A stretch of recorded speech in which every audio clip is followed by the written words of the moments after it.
Chapter 3. Tracking a Thief. "New Orleans!" Bess and George exclaimed. Nancy smiled at her friends. "I'm working on a new case," she said. "Right now I'm looking for a tall, dark man." Bess giggled. What would Ned say to that? Nancy blushed as she replied that the man she was after was probably a thief. Furthermore, the place to start looking for him was New Orleans. She told them the story, saying Brex's former employer should be able to recognize the craftsmanship in any imitation jewelry Brex might have made. "Dad promised me a trip," Nancy said. "I know he can't go with me now. Tonight I'll ask him if you girls can take his place. That is, if you'd like to go." "Would we?" George exclaimed. "While we're investigating this Brex person, George and I can do some sightseeing," remarked Bess. "New Orleans is such a romantic city." A twinkle came into Nancy's eyes.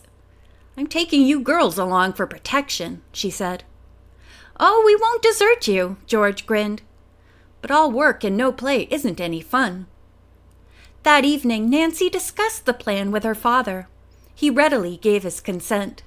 Not only might a conference with Howard Brex's former employer bring results, he agreed, but there was a possibility that the suspect might even pawn the stolen articles in his hometown. "It's the most likely place for him to have a fence," declared the lawyer. As Nancy hurried to the telephone to call her friends, he warned her to be careful in following up the clue in the distant city. To Nancy's delight, George and Bess also received permission to make the trip. Hannah Gruen helped Nancy pack, while Mr. Drew made plane and hotel reservations. Before leaving, Nancy telephoned to Mrs. Putney to ask permission to take the imitation jewelry to New Orleans. "I appreciate your efforts," the widow said, "but I'm sure nothing will come of the trip." "Why do you say that, Mrs. Putney?" "Last night I had another message from my departed husband.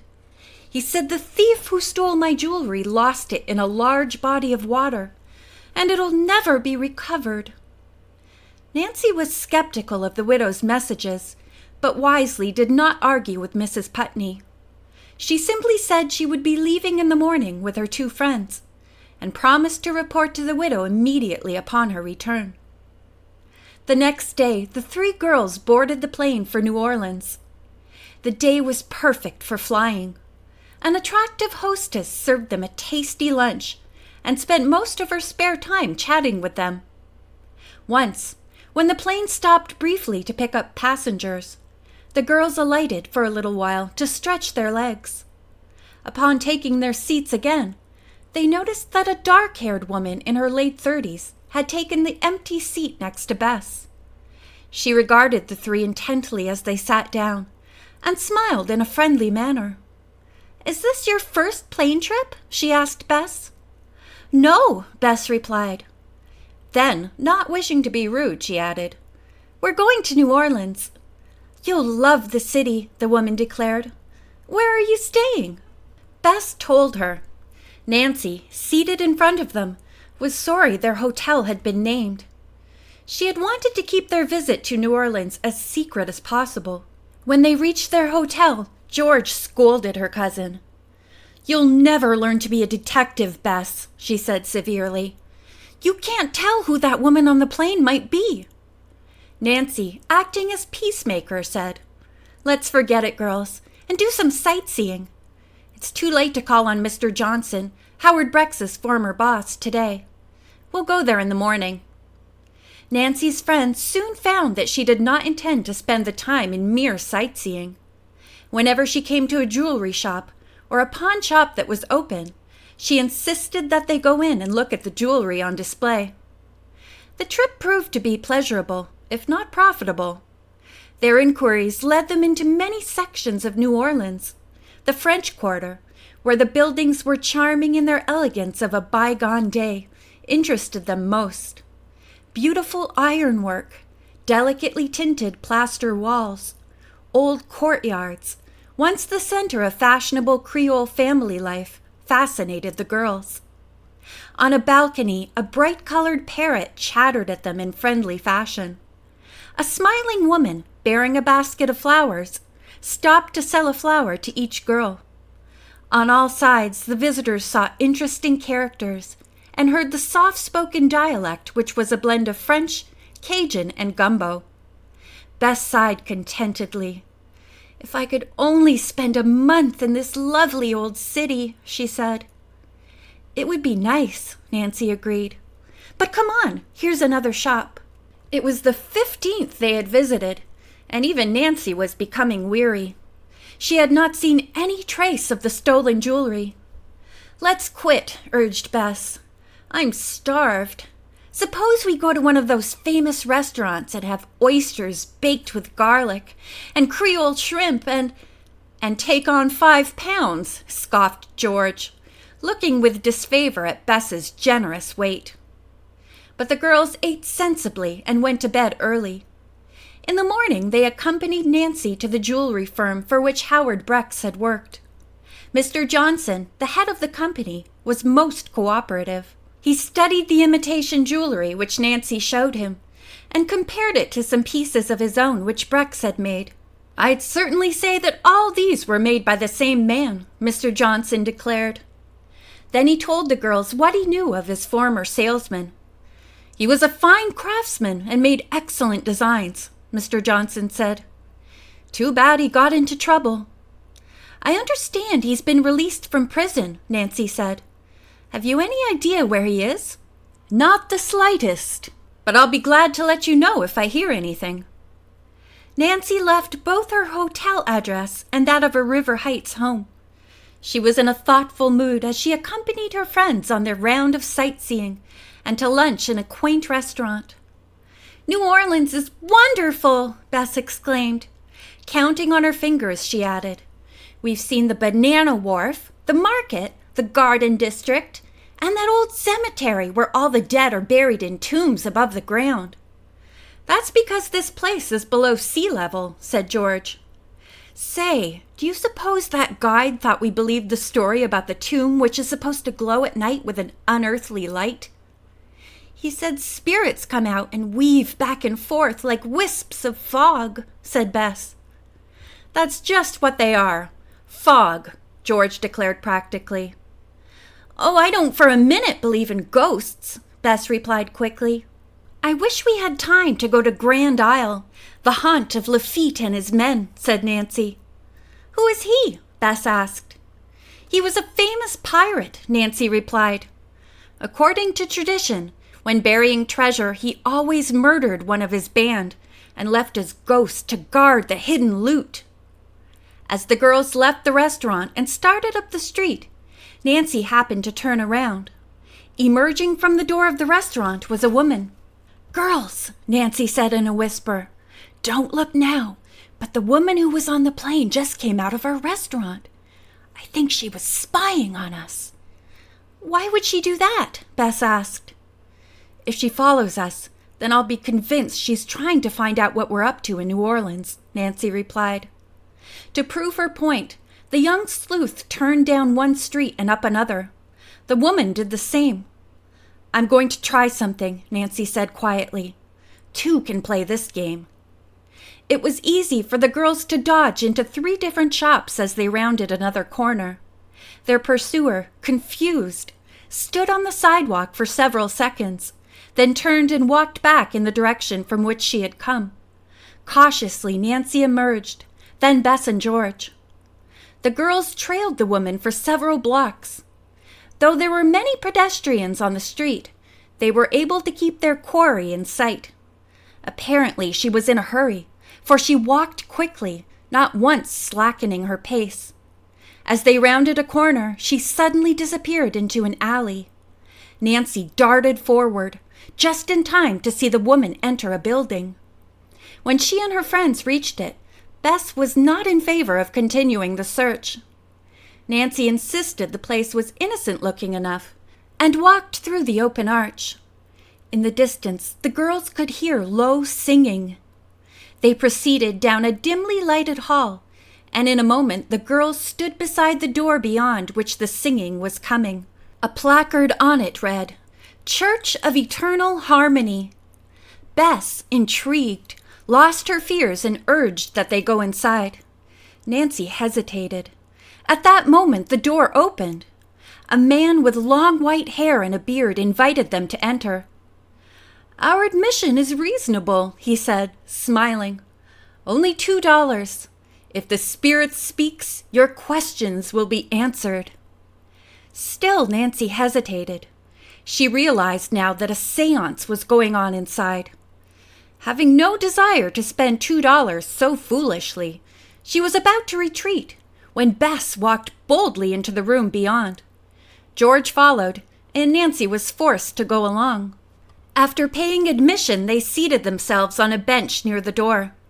The singing had ceased, and as the girls' eyes grew accustomed to the dim lights, they could see that a number of people sat on benches scattered about the place.